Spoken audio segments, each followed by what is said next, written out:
And I'll just mention a few things about, actually I'll mention more than a few things about Medicare Advantage. Contrary to popular opinion, people thought that the plans were going to go out of business when they got the payment cuts. And that hasn't happened. There's still 558 Medicare Advantage contracts out there, over 14 million enrollees. We have seen, to some extent, a little pullback in rural areas where there really weren't economy of scale, but the plans are going strong. But the payment decreases have had other effects. So because the payment is risk adjusted, there's now this new increased pressure to get that diagnostic data to make sure you get all the payment you can and all the diagnoses are submitted to increase payment. We're also seeing increases in cost sharing under the plans. The beneficiaries are paying more of the share with the government paying less.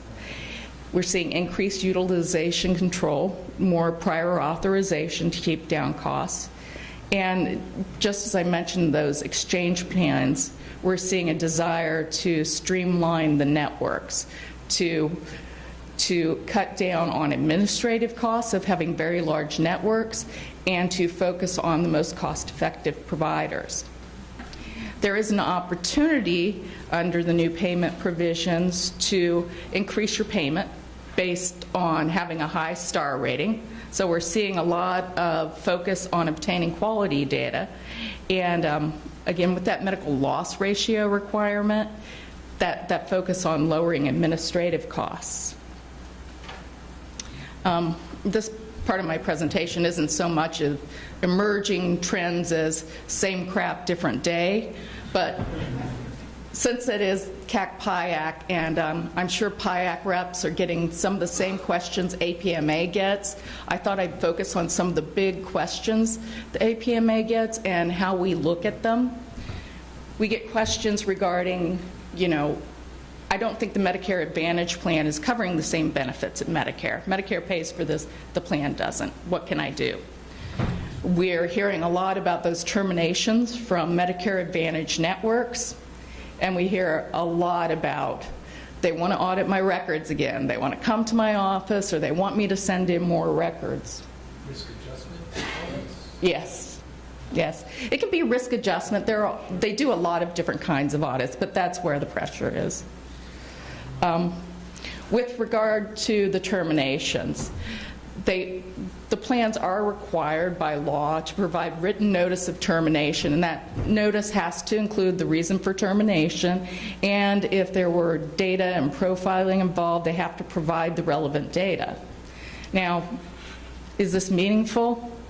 Most contracts have without cause provisions to terminate, and it's a lot easier to terminate without cause. Now, you still get to appeal. If it's without cause. You still get to appeal. They're required to have a process for providers to appeal network participation decisions, and as part of this process, there has to be a way for the physician to give his or her opinion and thoughts about the termination, and the hearing panel has to be made up of a majority of peers. And I say hearing panel, this doesn't really have to be a hearing by telephone or in person. They might decide that you can provide your thoughts in writing and they'll make a decision. I was talking to somebody, oh, go ahead. This is only if you have a contract with them, right? This is only if you have a contract. Deemed providers. Not for deemed providers, that's correct. That's correct. I was talking to somebody at CMS about a different issue, and we were talking about what was keeping them busy these days. And he said that they were getting so many complaints about these contract terminations from the Medicare Advantage organization. And his comment was, there's nothing they can do about it. The plans are within their rights to do the terminations. As long as they continue to meet network adequacy requirements, CMS doesn't have authority to get involved. So we sat down and we thought about what can physicians who've been terminated do? How do they continue their relationships with those patients that were under those MAOs? And one important idea is thinking about writing to your patients. Now, the MAO, the Medicare Advantage organization, is obligated by law to notify patients who regularly see you within 30 days that you're no longer with the network. So they're going to find out. They also might as well hear from you. And if they're in a plan with an out-of-network option, you can explain, you can continue to come see me. You might have higher cost sharing. If they aren't, you might say, listen, and this is, timing's important right now, it's open enrollment season until December 7th, and you can change your health plan. Here are the other Medicare Advantage organizations that I participate with. You do have to, if you take that approach, you have to list every Medicare Advantage organization that you participate with. It is illegal for you to try to have them, steer them to a particular plan. But I've seen situations where provider groups have had non-compete provisions in their contracts. If that's the case, CMS is going to consider that to be against the interest of the beneficiaries if all you're doing is saying, if you want to continue seeing me. And one reason that this is important to do now, and obviously that December 7th deadline is coming up, is that, you know, this isn't podiatry specific. They're just dropping tons of providers. And it may well be that their members are upset about this. And your additional letter on top of the two they've already gotten is what it takes to get them to think about moving on.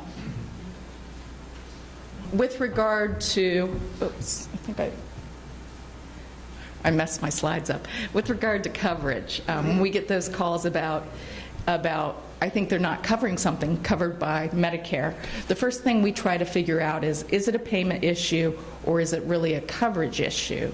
Now, Medicare Advantage plans do have to cover at least the same benefits that fee-for-service Medicare, but they are not required to pay contracted providers the same as fee-for-service Medicare. They can have their own edits. They can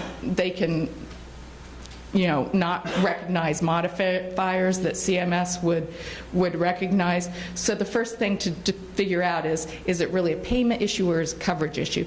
And generally, if the beneficiary can get it without having to pay for it out of his or her own pocket, it's covered, whether or not you get paid for it. And the other issue we see a lot is it might be a utilization review issue. So, you know, say, and I'm not quite sure what this benefit is, so say Medicare covers a pair of diabetic shoes every year. An MAO has to cover them, but Medicare also requires that they be medically necessary. Nothing stops a Medicare Advantage organization for doing that review every year instead of automatically just covering them. So we see those differences where there's a misunderstanding about whether it's covered or whether it's not. Now, if you go through this and you decide they're not covering something that Medicare fee-for-service covers, it's time to contact the plan. And what I would usually recommend doing is taking one of your fee-for-service EOBs, blinding it, and sending it to the plan and saying, this is how it's, yeah, this is how Medicare fee-for-service covers this item. When we hear complaints about excessive record requests, one of the first things we do is ask, are you a network provider or are you out of network? Then we ask, what's the purpose of the request? Do you know if they're looking for that diagnostic data, or they want to know if services are medically necessary, or is it a quality or another purpose?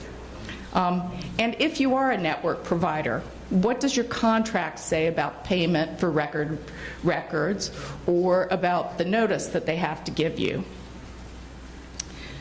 So for non-contract physicians, you have no obligation to provide those records for diagnostic data or quality data. The plan wants that information, but you have no legal obligation to provide it, so you may ask for payment for providing those records. If it is for utilization review purposes, just like under fee-for-service Medicare, you do have to provide documentation in support of the services billed, and the plan has the right to deny services if they don't get those records. But if it's just for their diagnostic data, there's nothing that would stop you from saying no, or what will you pay me? And for, actually, if your contract doesn't address this, again, there's nothing that stops you from doing that as well. If your contract's silent on the issue of providing records, you may well ask for payment for them. And I'm seeing health plans increasingly adopting favorable policy in this regard. Plans that previously did not pay for medical records are doing so now. And I just have one last thing to mention, which is the dual eligible demos going on around the country. These aren't really Medicare Advantage plans, although a lot of Medicare Advantage plans, or organizations that have Medicare Advantage plans, are participating. What is important to know about these is that unlike Medicare Advantage plans, and there are dual eligible Medicare Advantage plans, this demo allows them to do facilitated enrollment. That is, if you're a dual eligible, you get a note that says you're going to be in this health plan unless we hear otherwise. So if you're not a provider under that health plan, you may well be losing a Medicare beneficiary that you won't be able to treat anymore. And I know this was a concern for podiatrists in California. And you'll want to let them know that they can opt out of participation in that plan.